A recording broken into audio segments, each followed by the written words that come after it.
नमस्कार साथियों, कैसे हो आप सभी। आई होप आप सभी ठीक ठाक और कुशल मंगल होंगे। दोस्तों, उम्मीद करता हूं कि आज जो आपका पेपर हुआ है पशु परिचर का प्रथम पारी में, वो सबका बिल्कुल सही गया होगा। क्वेश्चन आप लोगों ने सारे अटेम्प्ट किए होंगे।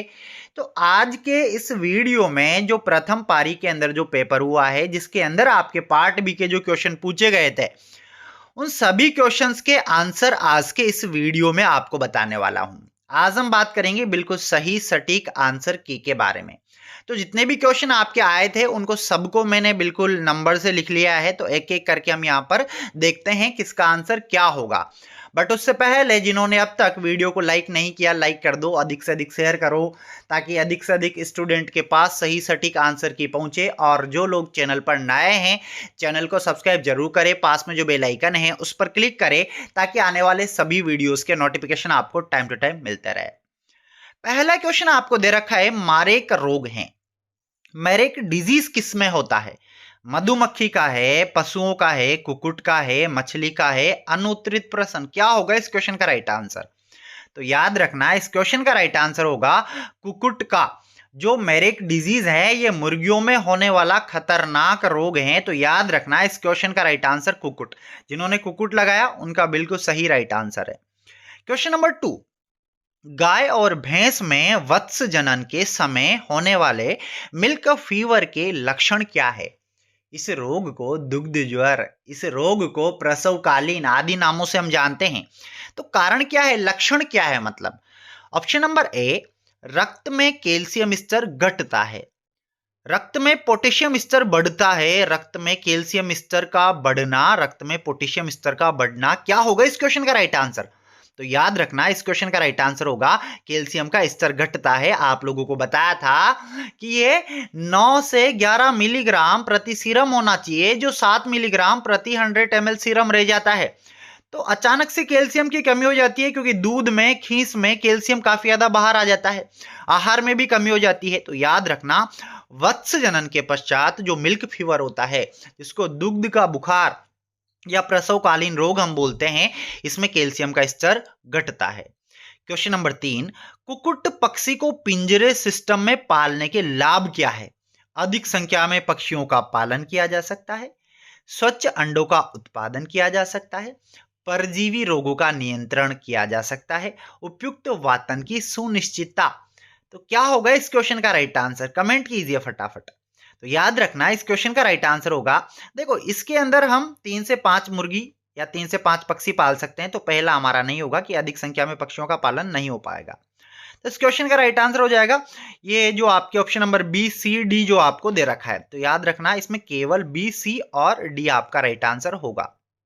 क्वेश्चन नंबर 4, निम्न में से कौन सी मछली अलवणीय जल की है, जिसको अलवणीय जल में पाला जाता है? तो याद रखना, यहाँ ऑप्शन है कॉमन कार्प, कातला, राहु, हिल्सा, अनुत्तरित। अब यार, राहु और कातला दोनों को ही अलवणीय जल में पाला जा सकता है। तो इस क्वेश्चन का राइट आंसर रोहू या कातला। क्वेश्चन नंबर 5 की बात करेंगे, निम्न में से कौन सी दूध देने वाली पशु की देशज नस्ल नहीं है? क्वेश्चन पूरा पढ़ना, नहीं है, जो देसी नहीं है, विदेशी है। साहिवाल, जर्सी, लाल सिंधी, थार पारकर या अनुत्तरित प्रसन। तो याद रखना, इस क्वेश्चन का राइट आंसर हमारे पास होगा जर्सी, ऑप्शन नंबर बी, जिसमें सर्वाधिक वसा का मान पाया जाता है, जो फ्रांस से बिलोंग करती है। अगला क्वेश्चन, क्वेश्चन नंबर 6, भारत में वन्यजीव अधिनियम कब लागू किया गया? तो 1976, 1968, 1970, 1972। तो इस क्वेश्चन का राइट आंसर होगा सन 1972 में भारतीय वन्यजीव अधिनियम लागू किया गया। फिर क्वेश्चन दिया गया, मिलान कीजिए। ये क्वेश्चन आपको पहले ही करवा रखे थे। रायका, रायका किस में होगा बोलो? राजस्थान में। फिर धंगर, महाराष्ट्र में। गद्दी, हिमाचल प्रदेश में। गुजर और बकरवाल, जम्मू और कश्मीर में। तो यार, इस क्वेश्चन का राइट आंसर मैंने बता दिया है, मिलान कर लेना, ठीक है। मतलब रायका को राजस्थान से मिला लेना, धंगर को महाराष्ट्र से, गद्दी को हिमाचल प्रदेश से, और गुजर और बकरवाल को जम्मू और कश्मीर से मिलान कर लेना। क्वेश्चन नंबर 8, मछली में श्वसन अंग है पंख, श्वसन रंध्र, फेफड़े, क्लोम, अनुत्तरित प्रश्न। राइट आंसर होगा क्लोम, गिल। गिल के द्वारा श्वसन लेती है मछली। तो इस क्वेश्चन का राइट आंसर ऑप्शन नंबर 4। फिर क्वेश्चन नंबर 9 दे रखा है, जुगाल कड क्या है? मांसाहारियों में पूर्ण पचित भोजन है, पशुओं में आंशिक पचित भोजन है, शाकाहारियों में पूर्ण पचित भोजन है, मांसाहारियों में आंशिक रूप से पचित भोजन है। तो याद रखना कड़ी क्या होता है भाई, पशु जुगाली करता है, गाय भैंस चारा खाती है, फिर चबाती है और रुमेन में जाता है। तो जो प्रोसेस है उसको तो हम जुगाली बोल देते हैं, और जो आंशिक भोजन होता है जो रुमेन से वापस बाहर आता है उसको कड़ी या जुगाल बोलते हैं। तो याद रखना इसका राइट आंसर होगा पशुओं में आंशिक पचित भोजन, सॉरी पशुओं में आंशिक पचित भोजन, ऑप्शन नंबर बी, मतलब पचा नहीं है बट आंशिक रूप से पचा हुआ है। क्वेश्चन नंबर 10, पशुओं में सेल्यूलोज का पाचन होता है बड़ी आंत में, ग्रसनी में, रुमेन में, छोटी आंत में, अनुत्रित। तो याद रखना रुमेन में होता है पशुओं में सेल्यूलोज का पाचन। क्वेश्चन नंबर 11, निम्न में से कौन सा पदार्थ कंपोस्ट बनाने में प्रयोग नहीं लिया जाता? भाई कंपोस्ट बनाते हैं हम तो कौन सा पदार्थ है जो काम नहीं लेते? तेल और पेंट, फलों और सब्जियों के छिलके, गोबर, सड़े हुए खाद्य पदार्थ, अनुत्रित प्रश्न। तो याद रखना सड़े हुए खाद्य पदार्थ काम में लेते हैं, गोबर काम लेते हैं, फल सब्जियों के छिलके काम लेते हैं, और पेड़ पौधों की पत्तियां सूखी हुई काम में लेते हैं, बट तेल और पेंट काम में नहीं लेते। तो राइट आंसर होगा ऑप्शन नंबर ए, तेल और पेंट। क्वेश्चन नंबर 12, रेबीज के लिए उत्तरदायी सूक्ष्म जीव हैं। जो रेबीज है उसके लिए कवक, जीवाणु, विषाणु, प्लाज्मोडियम, अनुत्रित। तो याद रखना विषाणु के द्वारा रेबीज होता है। क्वेश्चन नंबर 13, निम्नलिखित में से कौन सी दूध देने वाली गाय की विदेशी नस्ल है? अब आपको बतानी है जो विदेशी नस्ल है और जो दूध देने वाली है, दूध देने के लिए जानते हैं। लाल सिंधी, जर्सी, थार पारकर, ब्राउन स्विच, हॉलिस्टन, फ्रीजियन। बोलो क्या होगा राइट आंसर? तो याद रखना यहां पर इसका राइट आंसर होगा B, C, B, D, E, मतलब जर्सी, ब्राउन स्विच और हॉलिस्टन फ्रीजियन। तो देखो यहाँ पे क्या होगा, B और D और E, तो केवल B, D, E इस क्वेश्चन का राइट आंसर हो जाएगा। क्वेश्चन नंबर 14, खेती का वह तरीका जिसमें फसल उत्पादन और पशुपालन आदि एक साथ लिए जाते हैं या किए जाते हैं क्या कहलाता है? फसल चक्र, जैविक खेती, मिश्रित फसल या अनुत्रित प्रश्न। तो याद रखना इस क्वेश्चन का राइट आंसर होगा मिश्रित खेती, मिश्रित फसल नहीं, उसमें दो या दो से अधिक फसल लेंगे, है ना। खेती इस क्वेश्चन का राइट आंसर हो जाएगा, मतलब एक तरीके का सिस्टम है, एक तरीके की प्रणाली है। याद रखना फार्मिंग है, फार्मिंग इस तरीके से समझना ना, मिक्स्ड फार्मिंग। आगे बढ़ेंगे और ये मिक्स्ड क्रॉपिंग होता है एक। क्वेश्चन नंबर 15, निम्न में से किस जंतु उत्पाद में प्रोटीन का प्रतिशत न्यूनतम होता है, जिसमें प्रोटीन सबसे कम पाई जाती है? मांस, गाय, अंडा, मछली। तो याद रखना मांस में अच्छा प्रोटीन होता है, अंडे में अच्छा प्रोटीन होता है, मछली में अच्छा प्रोटीन होता है, बट गाय के दूध में इतना अच्छा प्रोटीन नहीं होता। तो क्वेश्चन नंबर 15 का बी ऑप्शन नंबर राइट हो जाएगा। क्वेश्चन नंबर 16, किस पशु उत्पाद में वसा का प्रतिशत सर्वाधिक होता है, जिसमें वसा सबसे ज्यादा पाई जाती है? अंडा, गाय का दूध, मांस, मछली, अनुत्रित प्रश्न। अब यार इसके अंदर अगर हम बात करें तो जैसे जो अंडा है उसमें 10% तक वसा का मान पाया जाता है, क्योंकि फेट जो होता है ना, जर्दी आपने देखा होगा, जेंथोफिल की वजह से उसका पीला रंग होता है। गाय में बस यही 4.7 वसा होगी, और मांस में भी अच्छा खासा फेट होता है, मछली में भी अच्छा खासा फेट होता है।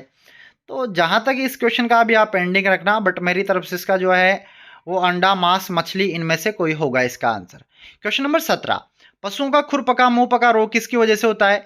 प्लाज्मोडियम, विषाणु, जीवाणु, कवक, अनुत्रित। तो याद रखना यार किसकी वजह से होता है, बोलो किस पशु में वसा? हाँ, क्वेश्चन नंबर 17। तो याद रखना जो खुरपका मुंह पका रोग है विषाणु की वजह से होता है। विषाणु की 7 प्रजातियां आपको बताई थी, OAC, set 1, set 2, set 3, Asia set 1। तो इस क्वेश्चन का राइट आंसर हो जाएगा ऑप्शन नंबर बी हो जाएगा। और इससे पहले वाला मैंने अभी आपको पेंडिंग पर डाला है कि इस पशु उत्पाद में वसा का प्रतिशत सर्वाधिक होता है, बट इसका गाय नहीं होगा। क्वेश्चन नंबर 18, निम्नलिखित में से कौन सा राजस्थान का पशुचारण समुदाय है जो राजस्थान से बिलोंग करता है? धंगर महाराष्ट्र का है, तो यार गुजर बकरवाल ये कहाँ का है, बोलो जम्मू कश्मीर का है। गद्दी हिमाचल प्रदेश का है। रायका अरे राजस्थान का है। तो इस क्वेश्चन का राइट आंसर क्या हो जाएगा? रायका हो जाएगा, जो ऊंट पालते थे। क्वेश्चन नंबर 19, मारू रायका पशुचारणों को आशय उस रायका समूह से हैं जो निम्नलिखित में से हैं। भैया क्या पालते थे? मवेशियों को पालते थे, ऊंटों को पालते थे, भेड़ों को पालते थे, बकरियों को पालते थे। अनुत्रित, तो याद रखना मारू रायका क्या पालते थे? अरे ऊंटों का पालन करते थे। इस क्वेश्चन का राइट आंसर होगा बी। क्वेश्चन नंबर 20, निम्नलिखित में से कौन सी उत्तर भारत में रबी की फसल नहीं है?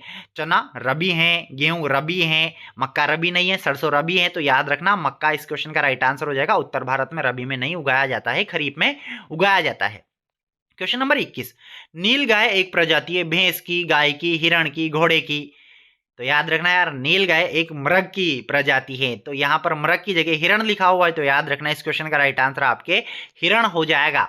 तो दोस्तों उम्मीद करता हूँ ये क्वेश्चन अभी मेरे को मिले हैं, मतलब 21 के आसपास क्वेश्चन, तो मैंने आपको सारे के सारे बता दिए, इनके आंसर भी आपको बता दिए। किसी भी क्वेश्चन में कोई भी ऑब्जेक्शन होता है, कोई डाउट होता है, कमेंट करके बता देना, और जैसे ही आपका सेकंड पारी का पेपर होता है वो भी आपको डाल दिया जाएगा।